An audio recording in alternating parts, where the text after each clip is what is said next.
আসসালামু আলাইকুম। আজকে দেখাচ্ছি অসম্ভব মজার সবার প্রিয় এবং পছন্দের সবজি রান্না। আমরা প্রথমে কিছু বুটের ডাল ভিজিয়ে রেখেছিলাম, এখন ধুয়ে নিয়েছি। এখন বিভিন্ন রকম সবজি দিয়ে আমরা একটা সবজি রান্না করব। সেখানে আছে পাতাকপি, মিষ্টি কুমড়া, বেগুন, পেঁপে, সব রকম সবজি, অর্থাৎ আপনাদের হাতের কাছে টমেটো, যত রকম সবজি থাকে সবগুলি সবজি দিবেন।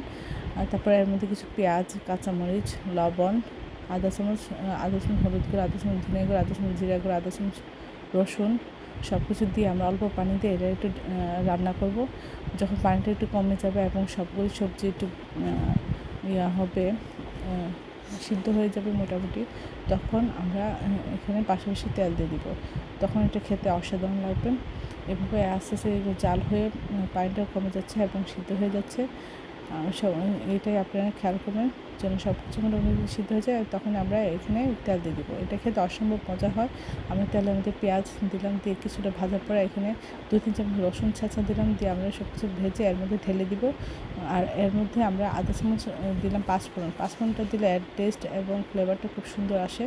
আশা করি আপনি এইভাবেই করবেন। এভাবে করলে ভাত রুটির সাথে অসাধারণ লাগে। এই রেসিপিটা আপনি একবার হলেও ট্রাই করবেন। সবাই আমার চ্যানেলটি লাইক করুন, শেয়ার দেবেন, সাবস্ক্রাইব করবেন। আমার প্রিয়জনকে বেশি বেশি করে শেয়ার দেবেন। আমার চ্যানেলে সব রকম রান্নার রেসিপি রয়েছে, আশা করি দেখবেন। আসসালামু আলাইকুম। আজকে দেখাচ্ছি দারুণ মজার চাইনিজ সবজির রেসিপি। আমরা এখানে নিলাম বরবটি, সিম, ফুলকপি, গাজর, পাতাকপি, পেঁপে, সব কিছু আমরা এইভাবে স্লাইস করে কেটে নিয়েছি। নিয়ে ধুয়ে আমরা হালকা একটু সিদ্ধ করবো, অর্থাৎ বলক উঠে গেলে আপনার এটা নামিয়ে রাখবো। তারপরে আমরা এখানে নিলাম পরিমাণ মতো মুরগির মাংস, বুকের মাংস।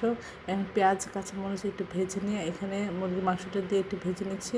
এখানে আধা চামচ আদা বাটা, আধা চামচ রসুন বাটা দিয়ে একটু ভেজে নিয়ে এর মধ্যে দিয়ে দিলাম আধা চামচ ধনিয়া গুঁড়া, আধা চামচ জিরা গুঁড়া দিয়ে একটু মশলাটা কষিয়ে তারপরে সবজিটা দিয়ে একসাথে কষিয়ে নিলাম। আমি এখানে 4-5 চামচ গুঁড়া দুধ নিয়ে এভাবে পানিতে গুলিয়ে দিয়েছি।